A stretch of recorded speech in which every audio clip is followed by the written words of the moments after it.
Good evening, everybody. Welcome to the final symposium of this lower limb day as part of the Tissue Viability Society conference. This is a scientific symposium sponsored by Legs Matter in association with Mark Allen Group. We have an impressive panel of speakers that is coming up now, and they're going to be talking to you about an important new document that's been produced by the Legs Matter Coalition entitled Making Legs Matter, a Case for System Change and Transformation for Lower Limb Management.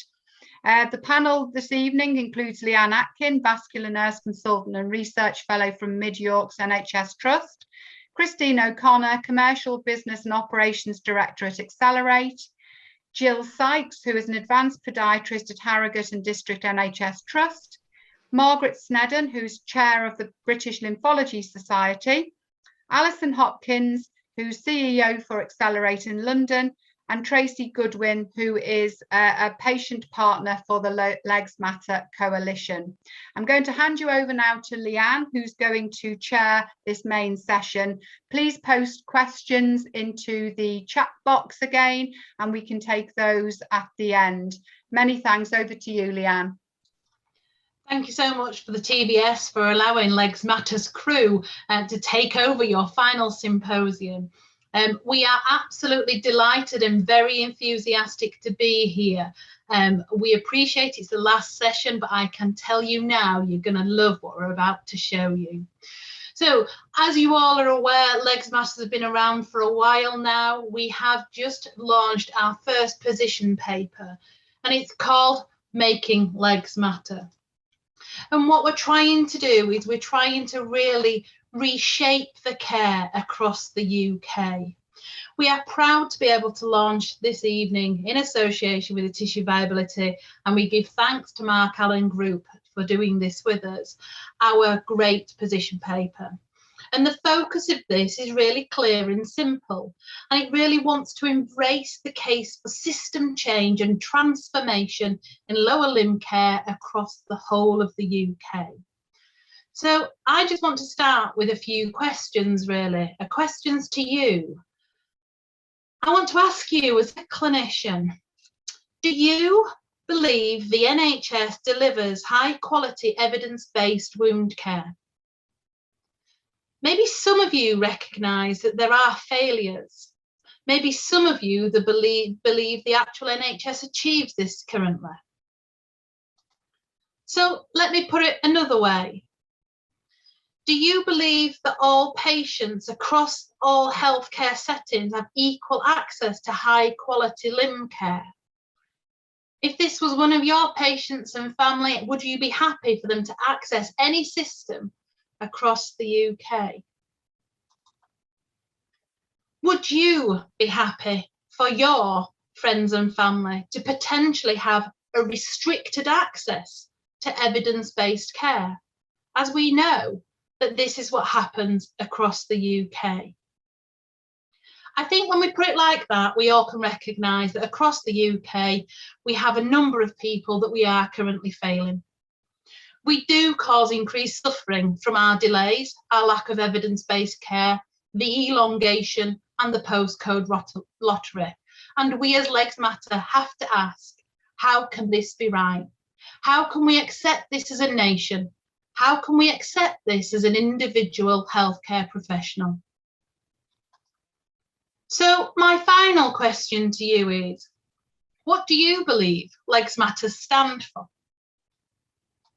Because we know, we have a clear mission, we have a clear destiny, if you like. We are here, we exist to change that status quo. We're here to call out that toxic culture that's within our culture, within the NHS for lower limb care.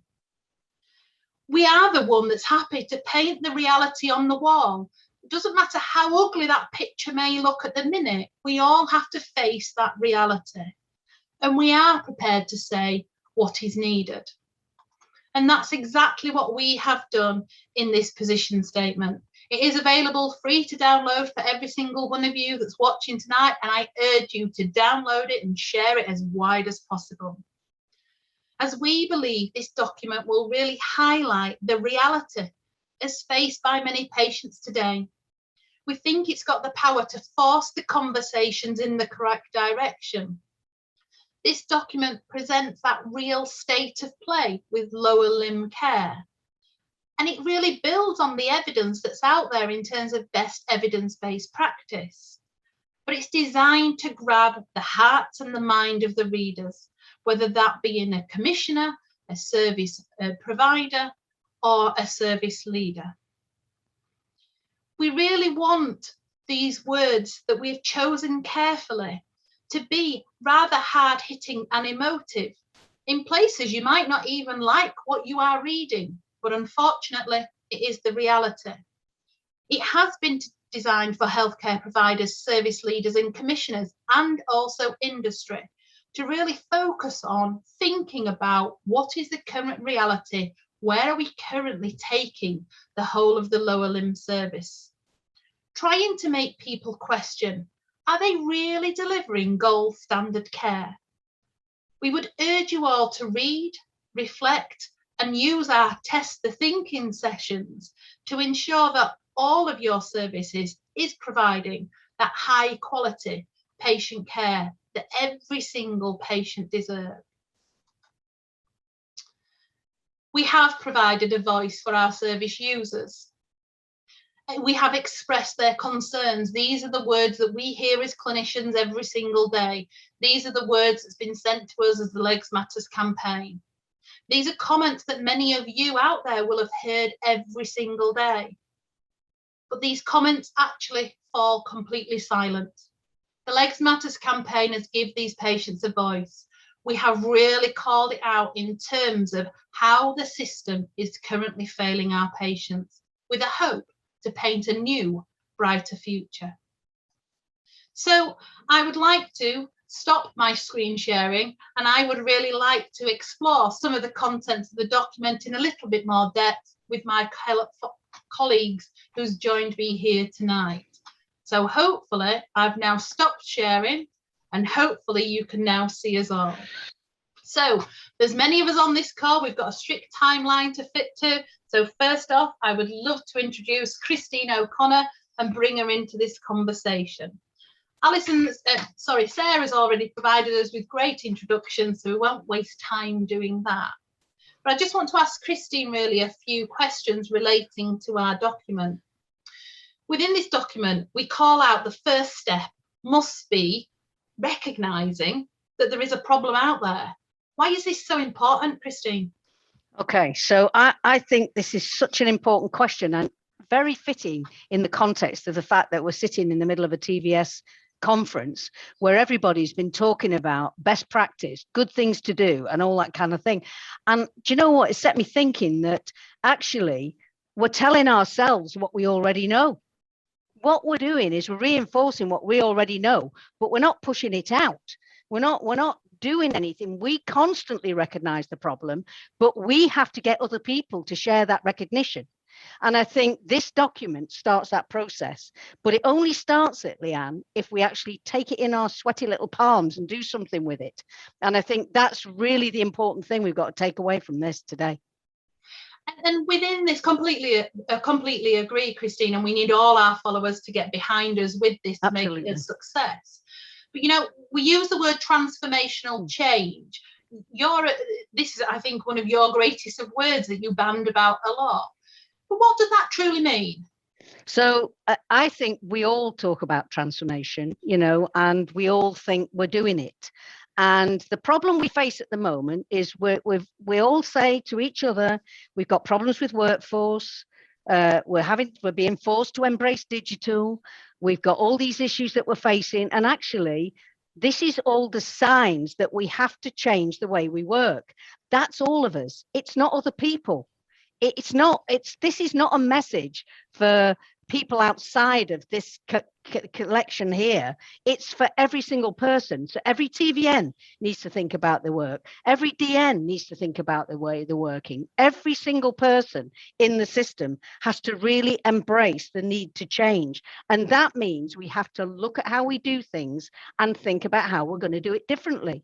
You know, in Accelerate, we kind of do this all the time, because nothing stands still.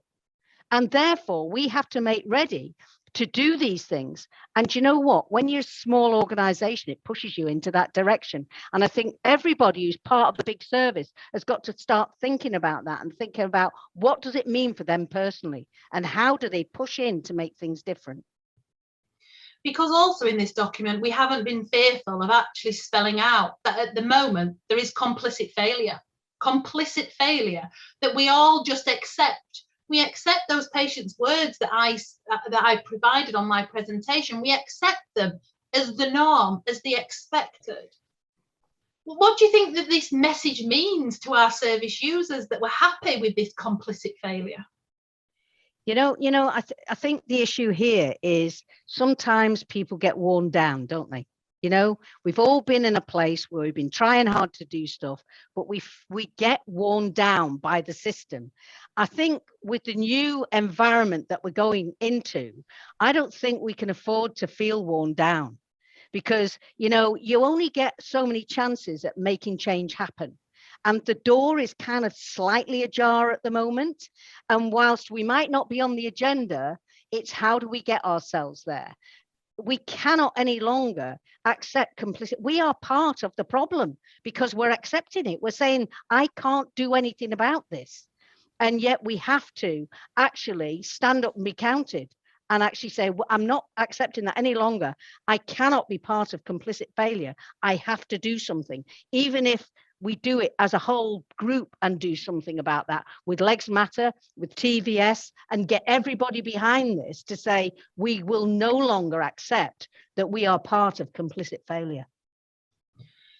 And so with that, do you think that lower limb conditions are currently on anybody's widest agenda in terms of the health fraternity? Okay, I'll tell you whose agenda they're on, Leanne. Ours. They're on our agenda. But are they on anybody else's? No. Because if you look at what's being asked of ICSs, of place-based care, of provider collaborations, it's all about the big ticket items. Now, we did a session earlier today, and we referred to that guest data that everybody knows and looks at it and goes, oh, isn't it terrible? But it never gets on anybody's agenda. Okay, but we have to push forward. We have to somehow get it on there. And do you know what? Lower limb management and looking at population health management, it's an easy place to go to actually start to show what is possible to do if you actually force people through the eye of the needle. So it's in our hands to get ourselves in that place. Nobody's going to do it for us. We've got to do it. And many people would say that the National Wound Care Strategy is doing something towards that, but actually they're only providing the clinical recommendations. They're not going to actually implement or force the change. As you said, that's actually down to us.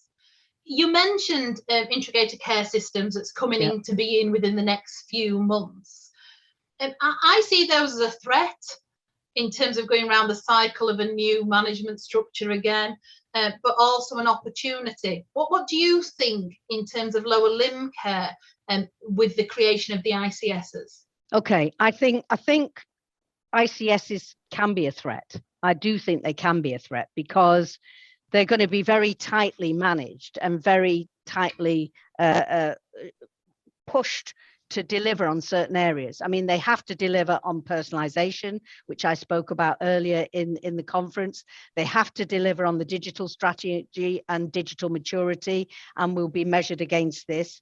But more than anything, they're going to be measured against how effectively they deliver population health management. Now, population health management is not just about the medical stuff. It's about the wider determinants of health and actually taking that into account. A bit of some of that stuff that Lindsay Leg Club were talking about to a degree there. And I think what you've got to do is you've got to get close to people locally.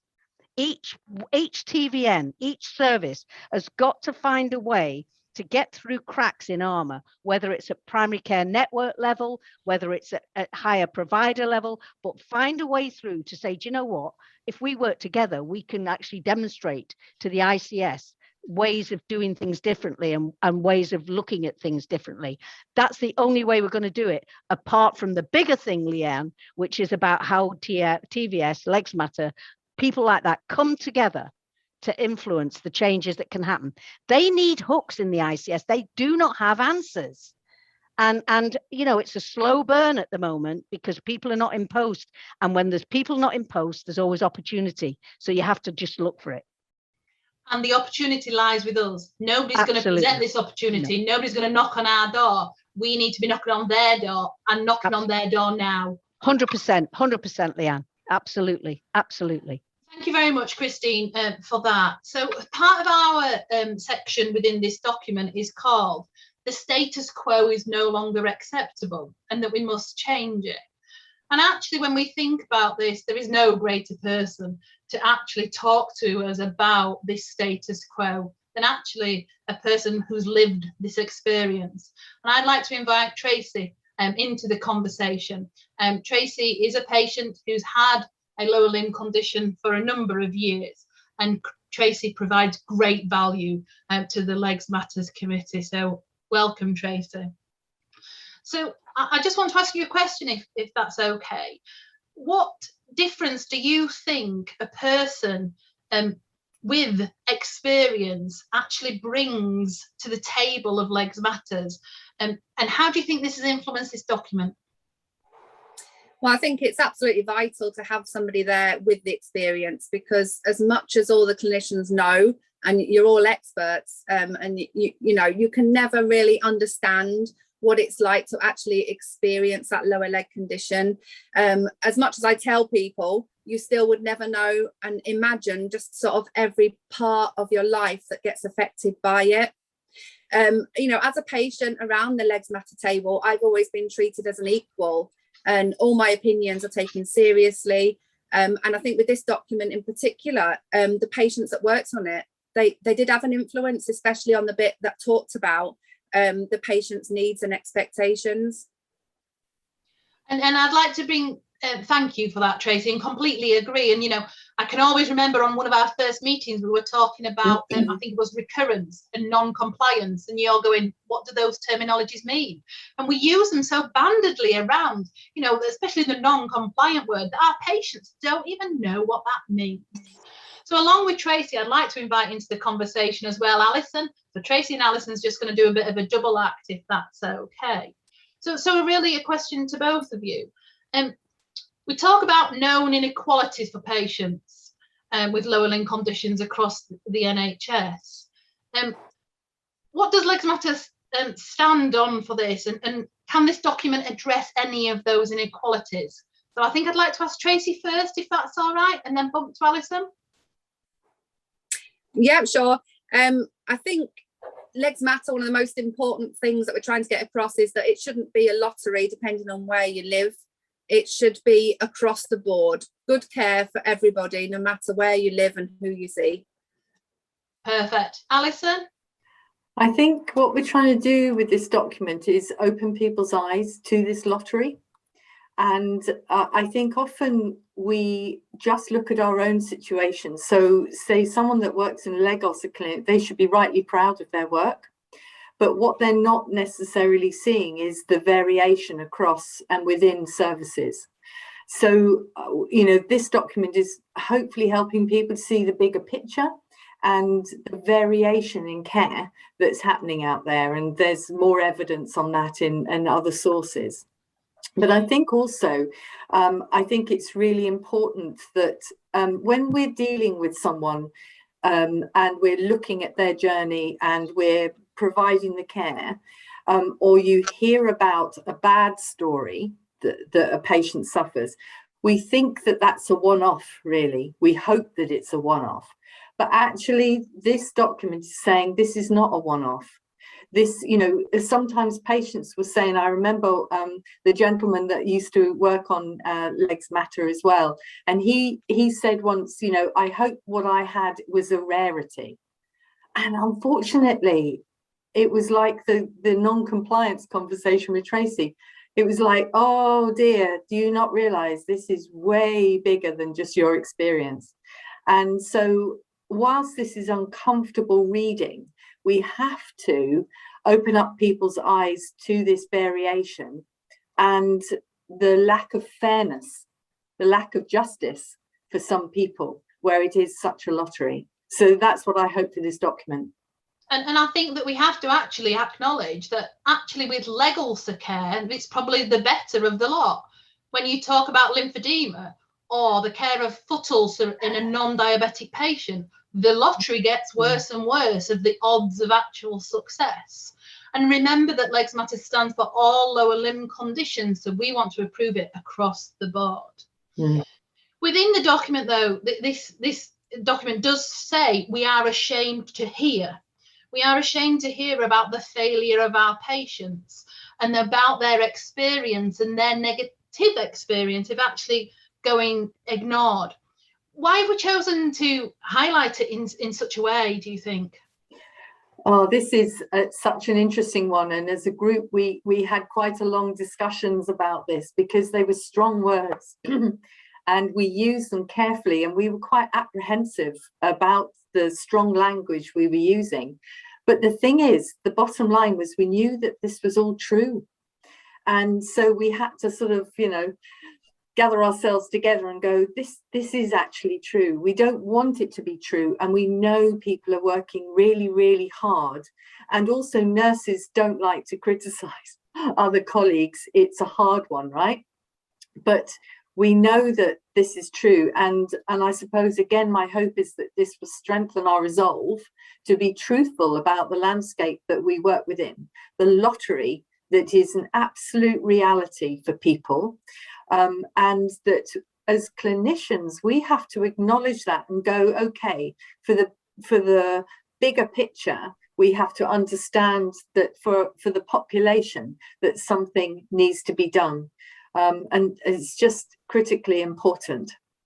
And that comes back to, doesn't it, of actually understanding the reality of where we are today. And within the document, we have said that patient needs and preferences are not currently at the heart of treatment. They're not in many cases. And Tracy, what do you think about your experiences and what you hear about this issue from somebody with lived experience? I've lost count of how many heartbreaking stories I've heard of people receiving bad care and not being listened to. So as some of you will know, I was fortunate enough to receive really good care, but the trauma of having that lower leg condition for so many years will stay with me forever. So when I think about having to deal with all those day-to-day struggles on top of people, these poor people that have to have inconsistent care and poor care, and they're not being listened to, it just breaks my heart for them. I just think it's so important for the patient's needs and preferences to be right at the forefront of their care, because that's what's going to lead to success. And why shouldn't it be, Tracy? How are we allowing it not to be is what I would question with that. It has to be at the heart of everything that we do. And actually, we have highlighted in this document that the way our systems are set up actually forces dependency of that patient onto the NHS rather than that patient empowerment. We sort of feel that it's inevitable that they will become dependent on us. Unmanageable consequence will happen. And what do you think that means, to the patients in terms of the attitude? If I can ask Alison first, and then we'll just get the final words from Tracy. I think it doesn't have to be inevitable. I think we have talked much more lately about supported self-care, and as Christine did earlier, recommend the talk on citizen empowerment. We have to have a different strategy because our workforce needs a different strategy than trying to just think we can fix everyone with our hands. It needs a partnership approach, and that's really important. And the opportunity is there to have that. So, we need to use the power that we have to change that. Tracy? I agree. I think for some patients, obviously, they're not able to do the care at home. So it needs to be a partnership. But for me personally, when I was given that bit of independence, if you like, it meant that I didn't have to come to the hospital every week with 2 small children. It meant I didn't have to fit in with the schedule of the clinic. So for those patients that are able to self-care at home alongside the clinician and be able to get that advice, I think that's definitely the way forward.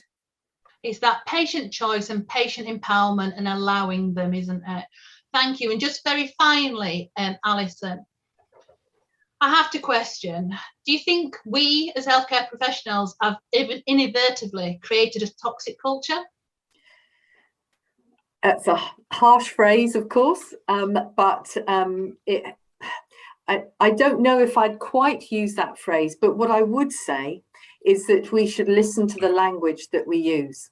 And our beliefs come out in our language and our behaviour. And there are some phrases that we in Legs Matter try to ban. One of them is non-compliance, because it's such a powerful phrase. It's not helpful. And it also alters your perspective on that human in front of you. There's a different way of managing that. And this document, again, I hope that challenges people to look at it sort of really in your face document and go, do we have to talk about people like this? I think it's impossible to read this document without some inward reflection. And I think even every one of us, when we've written this document, when we read it back in print, we all inwardly reflected. Yeah, thank you very much. So Thank Margaret, if I could bring you into the conversation, if that's okay. Another of the sections, we don't want to be all doom and gloomy within this document. One of the sections is actually to say that we can solve the lower limb challenge, but we stress that there is a lack of measurement within lower limb care. Yeah. So why do you think measurement is so important? Well, thanks, Leanne. I think taking baseline measurements of the size of a wound or the site and degree of swelling or pain is really important, and then reassessing that, measuring it regularly, gives clear signs on whether treatment strategies are being effective or not. If they are being effective, it's a fabulous boost to patient and to practitioner, but if they're not, it's just so wrong to continue with ineffective care. And we all want to give good care. Nobody gets up in the morning and thinks, I'm going to give poor care today. But we're a bit afraid of measuring things and being shown that we might not be getting it right. And I think we need to go over that and see it as opportunities. There are some useful benchmarks for success. For example, the National Wound Care Strategy states we should expect substantial reduction in the size of the wound within 12 weeks. If that's not happening, it shouldn't be seen as failure, but perhaps a need for a different approach and maybe time to refer to another specialist. So there are opportunities. And I think that the measurement bit is the thing that we have become rubbish at across the NHS with lower limb care, because there's a measurement of an individual patient. How am I doing with that individual patient? There's a measurement in terms of the service of how are they doing and benchmarking. And then there's a measurement of the NHS in terms of what are we providing? Is that actually success? And I think that we need the measurements in place across all of those. So you know, how do you think that we solve that measurement challenge, let's say? I think ideally everyone would collect data that can be compared nationally. And if people are implementing national policy, such as with the National Wound Care Strategy, rather than local policy, there is guidance and it makes comparison much easier. Minimum data sets are also being developed for chronic edema, and the British Lymphology Society can help direct people to support for this. But the minimum standard should be collecting local data that can be shared and compared with your own colleagues, and don't need to reinvent the wheel. Local commissioner groups or health board support services should be able to help and share basic data if requested. But I think it's important just to get started with something. It can be very basic as long as it's consistent and it includes all your patients, so you can start to see patterns where there can be improvements.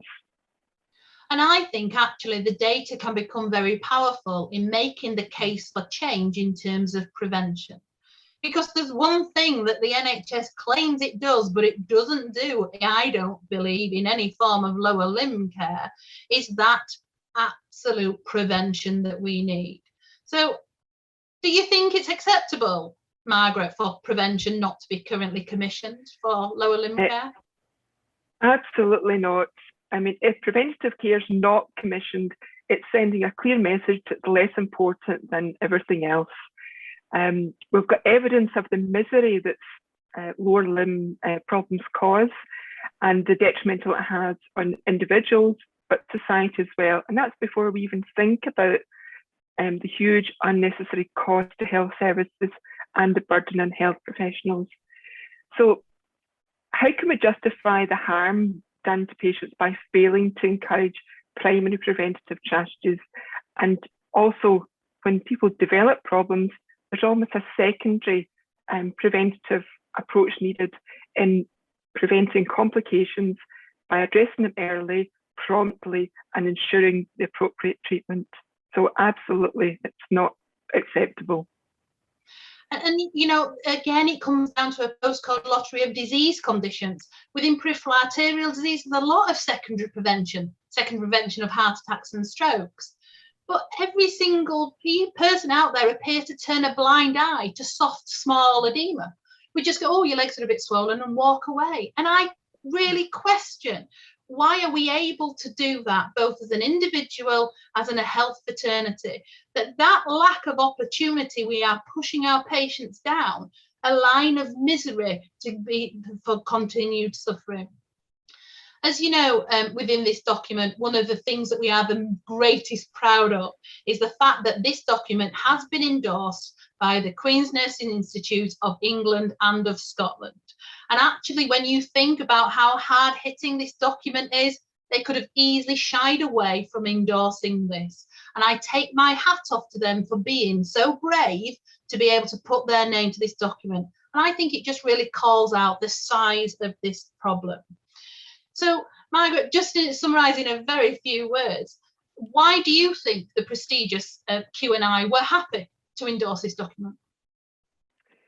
I think undoubtedly they recognise there are problems, and they did comment that the document has clear, no-nonsense messages supported by powerful data and evidence and brought to life really by patient experience stories. But they also were very pleased that it contained so much practical information and support and guidance. So although it is hard-hitting, it's strong stuff, it should help nurses to make changes in practice. And they are really keen to disseminate the document widely and encourage people to be looking at it and questioning current practice. Fantastic. Thank you so much, Margaret. And then finally, we have another section, the final section within the document is called Test Your Thinking.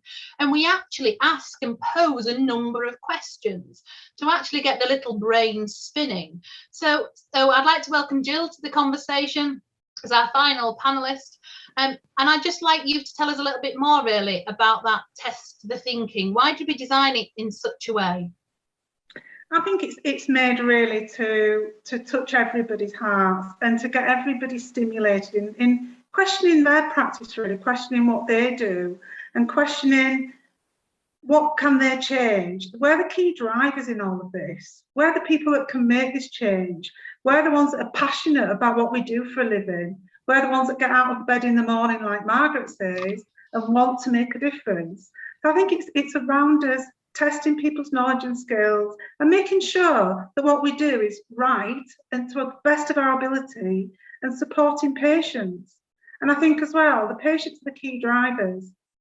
I really support what Tracy says, and I think that patients have a big voice. Patients are the ones that will make the key changes. Like Christine mentioned, the cracks in the armour, I think the patients can recognise that. Key drivers like enthusiastic Tracy's in the world are the people that will really make the difference to us.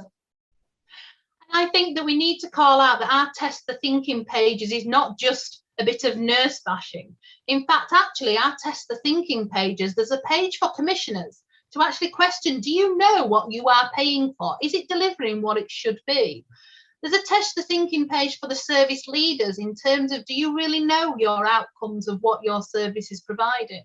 And there's a Test the Thinking page for industry in terms of how they use that terminology, those certain types of wounds, to be able to really think about Are they doing the best they possibly could to change that overall culture?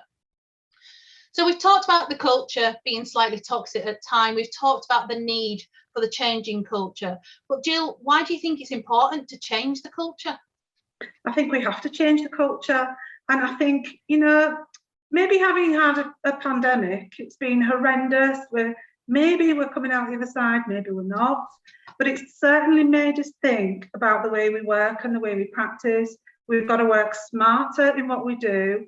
And I quite agree with Christine, we've been tested on the e-technology, different ways of working collaboratively with different professions, whether it be social care, healthcare, and the holistic approach to that patient. So I think we've got to change with the culture, and I don't think the pandemic is going very far. It's something that we've got to, well, swallow, if you like, and work very smartly in our approach to the management of wounds. We've had some really good presentations all today, one being around self-management, and I think we need to start empowering the patients, as Tracy said, into giving them their independence, and where we're getting bigger caseloads and less staff. So we have to think of ways to manage that more effectively, really. And I echo all of what you said, Gill. I think it's the culture that's desperate to be changed. It's a culture that a nurse thinks the leg ulcer should heal quickly. We want a culture where gross edema is abnormal, that we tackle it earlier on, that we do not accept any form of long-term chronic wound.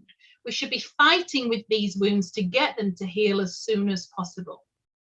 I'd like to thank my panel. We will be back for questions in a little while. I urge you all, we have got 20 minutes for questions. So please put the questions on. And I just want to share my screen again, if that's possible, just to show you a few last slides. So hopefully you can see my screen again. I like to make things complicated, obviously. So I'd just like to say a few thank yous, really. I'd like to thank Mark Allen Group for their brilliant support and energy of bringing this together. It certainly wouldn't have been possible without them. I'd like to thank the company sponsors, you know, who believed in this document, who were happy to have their name on this document, even though it's going to be relatively hard hitting. But more importantly, I'd like to thank each and every one of you out there who is listening to this now, who is a supporter of Legs Matters, who does what you do in terms of bringing Legs Matters to life.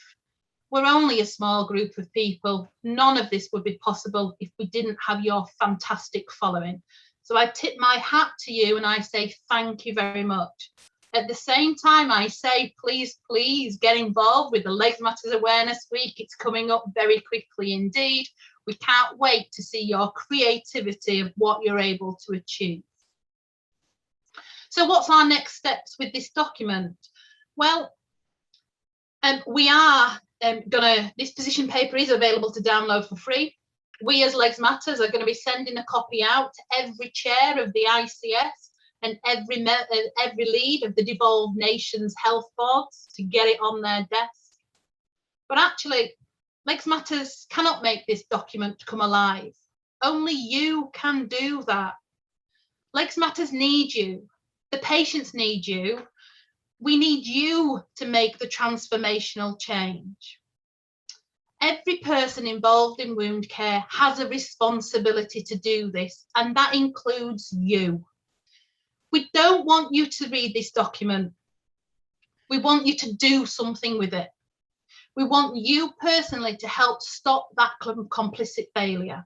We want you to be the change you want, you to be the change you want to see.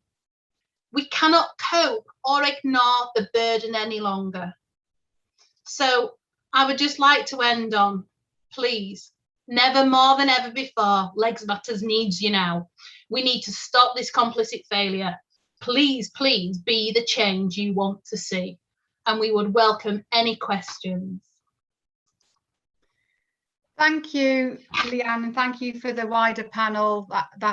Yes, I'm sure I'm speechless myself, and I feel quite emotional actually, because it's such an important document and such an important topic.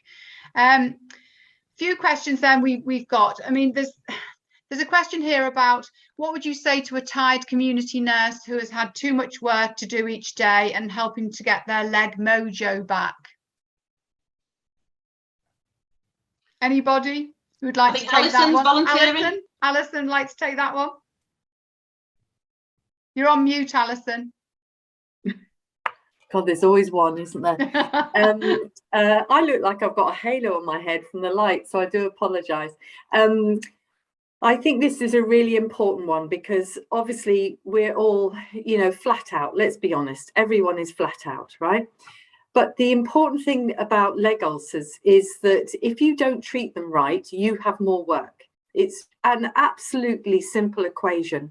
So we have to, in the system, work out how we can get people into compression that's therapeutic. And as we've banged on about this today, therapeutic compression is a therapy. It's a dose that needs to be got right. And so if you get that dose right for people, then your workload will be less. So the system has to be kind to the staff. And the National Wound Care Strategy is a start there for getting people into mild compression for small wounds and the initial injury. And this should stop the pipeline to destruction that people have, at least reduce some of those numbers coming forward.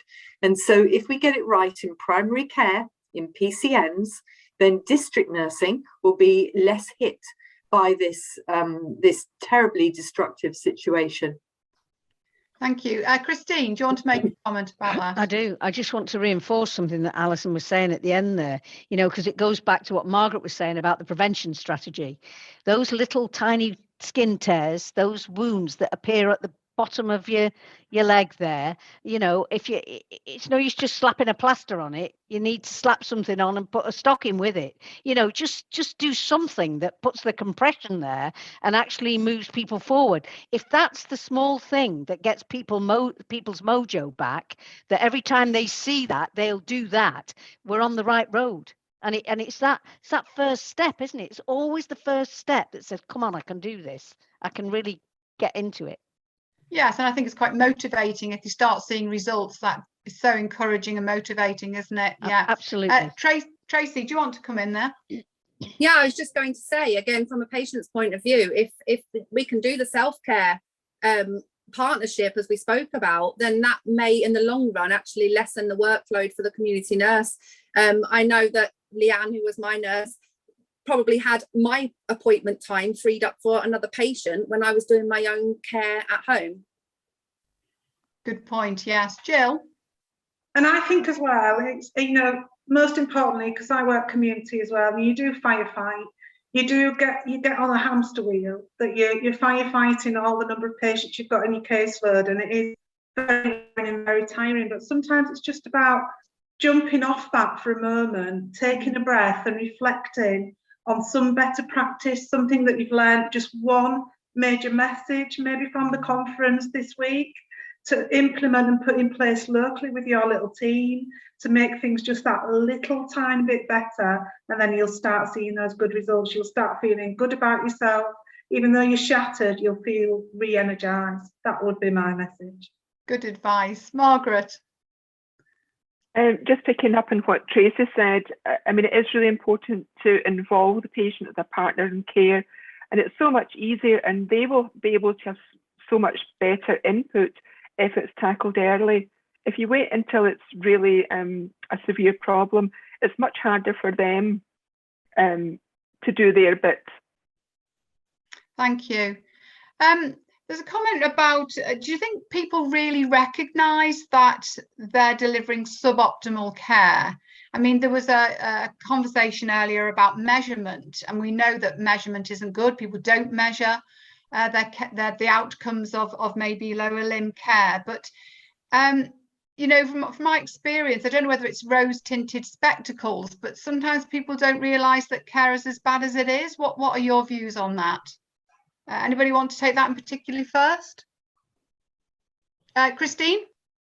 Do you know, just hearing you ask that question, Sarah, it made me think that, you know, demotivation is a really difficult thing.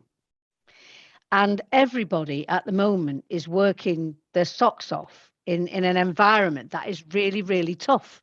Mm-hmm. So it's quite easy to kind of wallow in the situation we're in. And sometimes you just need a quick shot across the bows to make you think, hang on a minute, I need to just pull myself together a little bit. And I think that's the key thing we've got to focus on now. This is not about bashing everybody. This is about saying to people, look, just look and say, what is the one thing I'm going to do tomorrow or next week when I'm back doing my everyday job that actually is going to take me forward rather than keep me slumming around in this limbo as I am, feeling that life is bad. And I think that's really important for people at the minute. So that's what we're trying to get to, really, is to say, let's find something that we can hang our hat on and move forward. Thank you. Alison. I think we have to recognise the power of the ripple effect. When you have a good clinician, a good district nurse or a good practice nurse that knows their stuff and carries on and creates change, healing leg ulcers, suddenly they become like a magnet for all the patients around, because the word goes out amongst their teams. They go, oh, so-and-so knows about that. Now, then their workload can be a little excessive.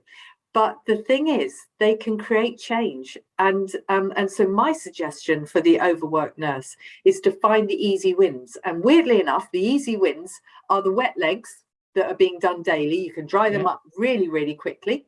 And those leg ulcers that have been seen 3 or more times a week. They are easy to sort. They may not seem it, but they are, because they are wet. You need to control the edema and stop the terrible excoriation and pain that it comes with that. And so that, knowing that that has been changed for that patient and for the workload for that team, can be a powerful ripple that goes out beyond that one-to-one care. I think sometimes, from my experience, having conversations with nurses, because predominantly it sits with nurses, doesn't it? And sometimes quite junior or inexperienced nurses, and they feel powerless to actually do anything about this. Comments about they feel quite inspired about, say, the national strategy work, and hopefully they'll feel inspired by a document like this.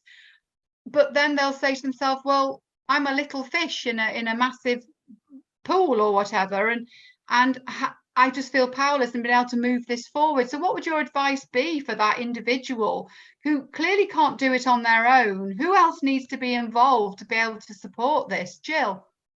I think we've all been there. We've all been that little fish, haven't we? We can cast our minds back to when we were little fishes, and it takes you on a journey, really, and it's about building that clinical confidence in your own way, having your own little portfolio in your head, even just to achieve something that you feel you've done with a patient that's succeeded.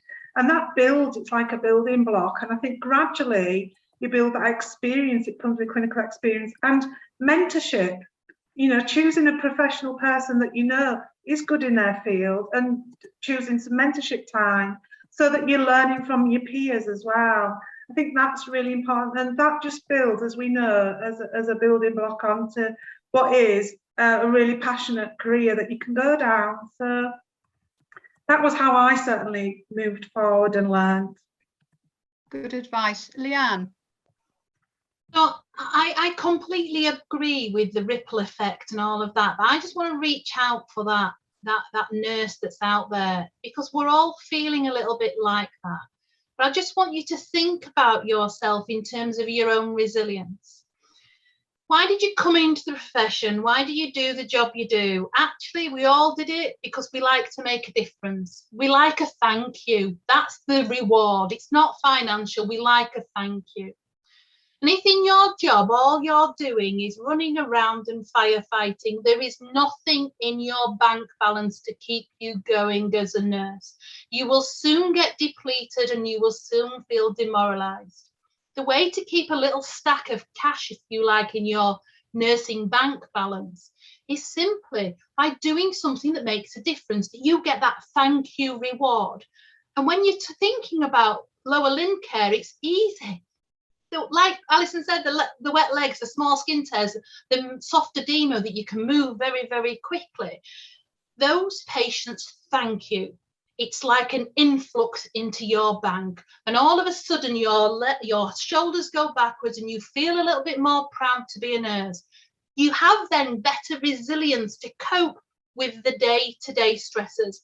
We're not saying they're not there. We are all in clinical practice. We know that they are there.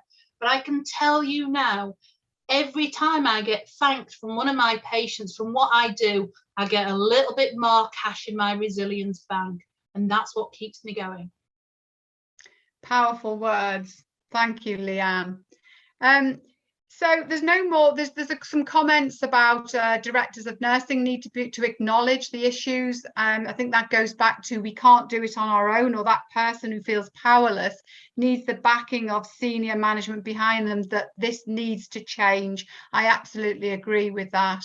But there's no other particular comments. There's a comment about where people can get information for patients and carers to help them ask the right questions.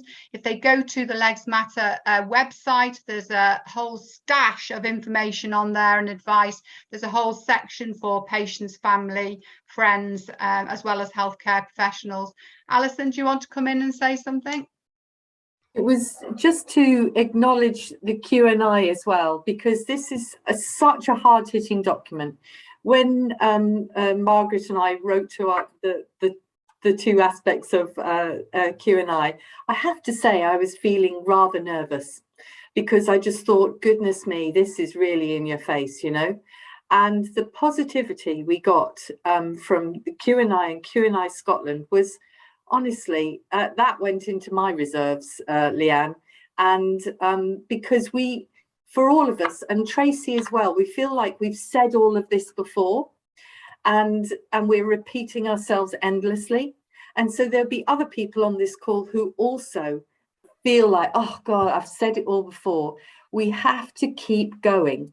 We have to find our hooks in commissioning land, in the ICS, with our directors of nursing, whoever it is, to try and tell this story afresh, which is very hard. Because frankly, we haven't done enough change over the last 30 years. But we can find hooks and we can break through in different areas. And every time we do, there will be people's lives who are transformed. So I just encourage you, and I honestly, a big shout out to the Q&A. Yes, thank you. Yes, because Crystal is actually present tonight. So thank you very much for attending, and we really, really appreciate your support. Thank you. Christine, do you want to come in? Yeah, I just want to mention that I think, and Crystal writing what she's been writing there has reminded me that, you know, in many cases, the services that you're involved with are not identified as a service within contracts. You're kind of bulked in with community services and you're hidden away. And I think one of the things you have to take advantage of at the moment, whilst things are in a change situation structurally, is there is bound to be a GP somewhere in the PCNs who's really interested in this specific area. We've been doing a bit of work over in Wandsworth, and I threw a challenge out to the PCNs and said, you know, wouldn't one of you like to work with us somewhere? You're not a bit interested in this sort of stuff? And somebody came forward and said, I'm interested. And you know, all I would say to you is just find somebody who's interested with you, who will support you to actually move this forward, even if it's small steps, because actually you'll get excited yourselves once it happens. And it's really great to do. And Alison and I both love that kind of thing, when you just snick through there and go, yes, I've got somebody who wants to do this with me, and off you go. So please, you know, just be positive about the opportunities that exist out there for you right now. What a brilliant positive message or words to finish this session on. So I want to thank you all very much, and encourage all of you to, the link to the document is in the chat.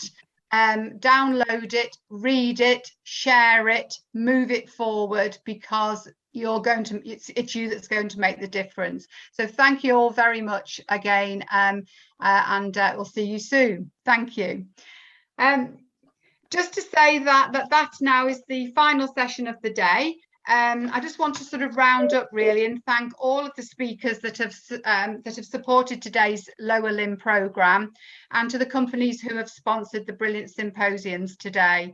There's been considerable interest and some great discussion in the chat box, some amazing questions that have come from everybody, and I hope these discussions will continue via the forum and well beyond this conference when it closes tomorrow. The only way we're going to make a difference is to take the knowledge and learning that you've had today and to move that forward, and tonight is a perfect example of that, and that's what we want to be seeing if we're going to make a difference. So thanks for everyone who's attended the sessions, and also to our corporate parties for enabling our delegates to attend today.